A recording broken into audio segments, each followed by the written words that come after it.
अब इस वीडियो में हम लोग डिस्कस करेंगे अबेलियन ग्रुप के बारे में। तो डेफिनेशन देखते हैं।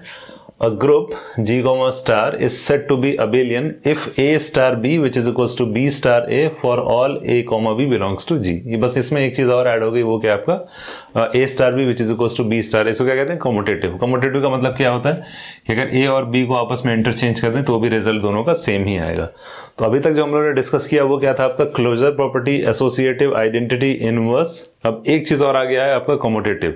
तो इसका मतलब ये है कि ये जो आपका अबेलियन ग्रुप है वो ऑलरेडी ग्रुप है, लेकिन एक एक्स्ट्रा प्रॉपर्टी आ गई है, क्या है आपका, कम्यूटेटिव। और इसलिए इसको हम अबेलियन ग्रुप को कम्यूटेटिव ग्रुप भी कहते हैं। तो अब देखो एक बार इसको रिवाइज कर लेते हैं। क्लोजर का मतलब क्या था, अगर हमको सिर्फ क्लोजर प्रॉपर्टी मिले तो उसको क्या कहते थे, groupoid. Closure plus associative semi group. Closure associative identity monoid. Closure associative identity plus inverse group. तो इतना तक तो ग्रुप हो गया, उसमें एक प्रॉपर्टी और ऐड कर दिया कम्यूटेटिव। तो इसका मतलब क्या होगा, वो अबेलियन ग्रुप। अब एक एग्जांपल समझते हैं। Z क्या है, सेट ऑफ ऑल इंटीजर। यहाँ आपका स्टार का मतलब क्या हुआ, यहाँ ऑपरेशन जो है वो क्या है आपका एडिशन। तो अब सबसे पहले देखेंगे क्या ये पहली प्रॉपर्टी फॉलो कर रहा है। यस, अगर दो इंटीजर लेंगे और इंटीजर को ऐड करेंगे तो हमें क्या मिलेगा, इंटीजर ही मिलेगा। तो इसका मतलब क्लोजर प्रॉपर्टी वेरीफाई होगी। एसोसिएटिविटी, एसोसिएटिव का मतलब क्या होता है कि सपोज वन ले लेते हैं, 1 + 2 + 3, इस तरीके से। अगर यहाँ हमने यहाँ ब्रैकेट लगा दी विच इज इक्वल्स टू 1 + 2 + 3, तो दोनों की वैल्यू सेम आएगी। ऑलरेडी हम लोग डिस्कस कर चुके हैं। तो आपका जो होता है इंटीजर पे जो प्लस ऑपरेशन है उस पे क्या है आपका एसोसिएटिव भी है। आइडेंटिटी एलिमेंट क्या था आपका, 0। आइडेंटिटी एलिमेंट ऑलरेडी हम लोग डिस्कस कर चुके हैं। इनवर्स क्या आया था, इनवर्स क्या आया था, प्लस के लिए A inverse which is equals to -A। ये हम लोग सॉल्व कर चुके हैं पहले। अब यहाँ हमें चेक करना है कम्यूटेटिव। कम्यूटेटिव का मतलब क्या हुआ, commutative 1 + 2 which is equals to 2 + 1। Obvious बात ये कम्यूटेटिव होगा, चाहे आप A + B लिखो या B + A लिखो, दोनों का रिजल्ट सेम ही आएगा और वो इंटीजर ही होगा। तो इसका मतलब ये आपको मिल गया अबेलियन ग्रुप। अब एक एग्जांपल और देखते हैं। Set of all real number with multiplication, for example ये हमने लिख दिया। अब हमें चेक करना है क्या ये आपका क्लोज है। तो अगर कोई भी रियल नंबर लेंगे, दो रियल नंबर, उसको मल्टीप्लाई करेंगे, रिजल्ट भी क्या होगा, रियल नंबर ही होगा। दूसरा एसोसिएटिव, तो हमें ऑलरेडी पता है कि मल्टीप्लिकेशन क्या होता है, एसोसिएटिव। तो इसका मतलब ये भी प्रॉपर्टी आ गई। आइडेंटिटी एलिमेंट, तो मल्टीप्लिकेशन के करस्पॉन्डिंग अगर आपका सेट रियल नंबर है तो आइडेंटिटी एलिमेंट क्या आया था, E which is equals to 1। Okay, अब यहाँ फंस गया कि इनवर्स। इनवर्स जब हम कैलकुलेट करेंगे तो क्या होता है, A × E which is equals to A × A inverse which is equals to E, यही होता है। तो A इनवर्स क्या हो जाएगा यहाँ पे, तो आइडेंटिटी एलिमेंट जो है मल्टीप्लिकेशन के करस्पॉन्डिंग क्या है, 1। तो मैं डायरेक्टली यहाँ लिख दे रहा हूँ। तो A इनवर्स क्या हो जाएगा, 1/A। और क्योंकि ये स्टार की जगह क्या है, ये मल्टीप्लिकेशन है, बेसिकली ये मल्टीप्लिकेशन है। ये स्टार या मल्टीप्लिकेशन है, यहाँ कोई भी ऑपरेटर हो सकता है। तो अब यहाँ से A इनवर्स क्या मिल गया, 1/A। तो कोई भी अगर हम यहाँ रियल नंबर लिखेंगे तो 1/ रियल नंबर क्या होगा, रियल नंबर होगा। लेकिन प्रॉब्लम क्या थी इसके साथ, अगर इस रियल नंबर पे हम क्या कर देंगे, यहाँ 0 लिख देंगे तो 0 क्या हो जाएगा, 1/0 which is equals to infinity. तो इन्फिनिट तो रियल नंबर होता ही नहीं। तो इसलिए ये जो आपका प्रॉब्लम गिवन है ये मोनोइड था, क्योंकि आइडेंटिटी एलिमेंट हम फाइंड आउट कर चुके हैं। क्लोजर एसोसिएटिव आइडेंटिटी थी, इसको मोनोइड कह सकते हैं। लेकिन इनवर्स हमने फाइंड आउट नहीं किया, क्योंकि इनवर्स ग्रुप में क्या था, हर एक एलिमेंट का इनवर्स एग्जिस्ट करना चाहिए। लेकिन यहाँ 0 का इनवर्स हमें नहीं मिला, तो इसलिए आपका ग्रुप नहीं होगा। तो अगर ग्रुप नहीं हो तो उससे आगे हम बढ़ ही नहीं सकते। जबकि अगर देखें मल्टीप्लिकेशन, अच्छा 1 × 2 या 2 × 1 दोनों की वैल्यू सेम ही आएगी। 3 × 2 2 × 3, तो इसका ये मतलब नहीं कि वो अबेलियन ग्रुप हो जाएगा। यहाँ कंफ्यूज नहीं होना है, इसको स्टेप बाय स्टेप सॉल्व करना है। सबसे पहले क्लोजर एसोसिएटिव आइडेंटिटी इनवर्स, अगर ये हम चारों कैलकुलेट कर चुके हैं तब हम चेक करेंगे कि ये कम्यूटेटिव है कि नहीं है।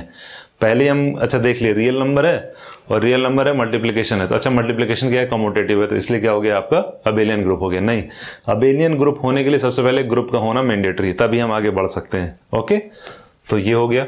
तो इसलिए क्या होगा आपका, ये आपका अबेलियन ग्रुप नहीं होगा। ये सिर्फ आइडेंटिटी तक दे रहा है, तो इसको मोनोइड कर सकते हैं, इसके आगे नहीं जा सकते। तो लेट्स सपोज हम इसमें से रियल नंबर -0 लिख दें, ओके, और फिर मल्टीप्लिकेशन लिखें। तो अब क्या ये आपका अबेलियन हो सकता है कि नहीं। अब ये आपको इनवर्स मिल जाएगा। क्यों, क्योंकि यहां हम 0 को लेंगे नहीं, क्योंकि 0 को हमने क्या कर दिया, सब्ट्रैक्ट कर दिया। तो इसलिए ये चीज आएगी ही नहीं, क्योंकि 0 के अलावा 1 अपॉन रियल नंबर ही होता है, लेकिन सिर्फ जीरो की वजह से ये प्रॉब्लम क्रिएट हो रही है। तो हमने क्या किया, जीरो को सब्ट्रैक्ट कर दिया इस सेट से, यानी रिमूव कर दिया। तो ये क्या हो जाएगा आपका ग्रुप, और कम्यूटेटिव मल्टीप्लिकेशन क्या होता है, ये आपका कम्यूटेटिव होता है, a into B which is equals to B into A. Okay, तो इसलिए ये क्या होगा आपका, ये अबेलियन ग्रुप हो जाएगा। अब देखो, अब सबसे इंटरेस्टिंग प्रॉब्लम, ये क्या आपका set of all non singular matrices, यहां हम लिख देते हैं set of all non singular matrices, okay, of n cross n। इसकी साइज क्या है, n cross n। n cross n का मतलब नंबर ऑफ रो n है और नंबर ऑफ कॉलम क्या है, n है। और ये क्रॉस क्या है, ये आपका मैट्रिक्स मल्टीप्लिकेशन। ये सिंपल मल्टीप्लिकेशन नहीं है, मैट्रिक्स मल्टीप्लिकेशन।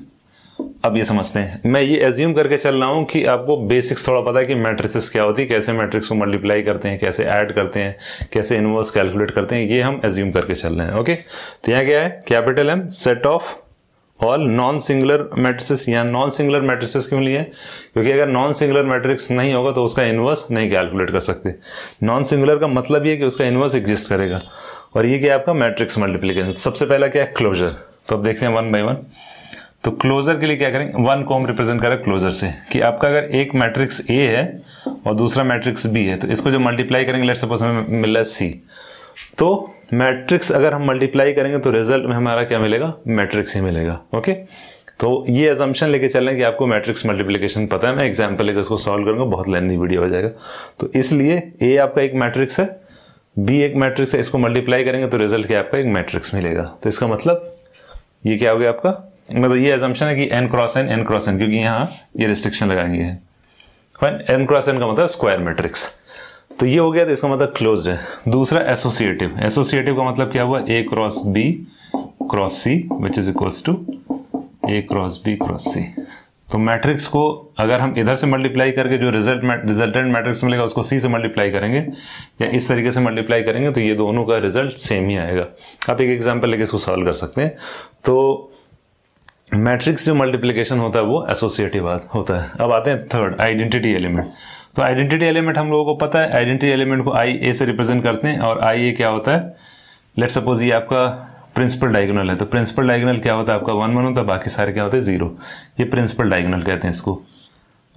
यहाँ लिखते हैं, मतलब ये कि first row first column, second row second column, third row third column, fourth row fourth column, and so on. इस तरीके से अगर दिया है तो ये आपका क्या होता है, आइडेंटिटी मैट्रिक्स। आइडेंटिटी मैट्रिक्स में क्या होता है आपका, प्रिंसिपल डायगोनल की सारी वैल्यू 1 होती है, बाकी सारे जीरोज होते हैं। ये एग्जिस्ट करता है अगर आपका मतलब ये n क्रॉस n मैट्रिक्स है, तो इसका आइडेंटिटी एलिमेंट आ गया। अब ये हो गया। फोर्थ क्या आपका, इधर लिख देते हैं, फोर्थ क्या, इनवर्स। तो इनवर्स, जबकि हम स्टार्टिंग में ही डिस्कस कर चुके हैं कि इनवर्स एग्जिस्ट करेगा। क्यों, देखो सारे मैट्रिक्स का हम इनवर्स कैलकुलेट नहीं कर सकते। क्राइटेरिया क्या है कि वो आपका नॉन सिंगुलर मैट्रिक्स। तो यहाँ हमने जो कैपिटल M लिया है, ये set of all non singular है, तो इसका मतलब इसमें ये चीज ऑलरेडी इंक्लूडेड है कि उसका इनवर्स एग्जिस्ट करता है। तो हम यहाँ तक फोर्थ प्रॉपर्टी तक पहुंच चुके हैं, इसका मतलब ग्रुप है, यानी इस प्रॉब्लम को हम ग्रुप कह सकते हैं, मतलब ग्रुप कहेंगे। ओके, अब आता है पांचवा क्या है, कम्यूटेटिव। तो कम्यूटेटिव का मतलब A cross B which is equals to B cross A। Okay, तो मैट्रिक्स मल्टीप्लिकेशन जो होता है वो आपका कम्यूटेटिव नहीं होता। मतलब कम्यूटेटिव नहीं होने का मतलब ये है कि ये किसी केस पे हो सकता है आपका रिजल्ट आ जाएगी। अगर मान लो हम 1 1 ले लिए, इसको भी 1 1 ही ले लिए, मतलब सारे वैल्यूज इसमें भी 1 ले लिए, इसमें भी 1 ले लिए और इधर भी ले लिए, तो दोनों की वैल्यू सेम आएगी। इसका ये मतलब नहीं कि ये कम्यूटेटिव हो। कम्यूटेटिव का प्रॉपर्टी होल्ड करने का मतलब कोई भी दो हम मैट्रिक्स ले लें, A और B, ओके, और ये इसका हम ऑर्डर चेंज करके मल्टीप्लाई करें तो जरूरी नहीं रिजल्ट सेम ही आए। तो इसलिए क्या है, जो पांचवी प्रॉपर्टी हो रही है वो फेल हो जा रही है। तो इसका मतलब क्या हुआ कि ये आपका ग्रुप तो है लेकिन अबेलियन ग्रुप नहीं है। ओके, ये सिर्फ बेसिक प्रॉब्लम हम लोग डिस्कस किए हैं। तो अब हम लोगों ने अलजेब्रिक स्ट्रक्चर सारे डिस्कस कर लिए कि आपका ग्रुपॉइड क्या होता है, उसके बाद दूसरा क्या था आपका सेमी ग्रुप, नेक्स्ट क्या मोनोइड, उसके बाद ग्रुप, और अभी हम लोगों ने अबेलियन ग्रुप डिस्कस कर लिया। अब हम लोग जो है ग्रुप की प्रॉपर्टीज डिस्कस करेंगे, फिर बहुत सारे उसमें भी आगे उसके वेरिएशंस है वो डिस्कस करेंगे और बहुत सारी प्रॉब्लम डिस्कस करने वाले हैं। ओके।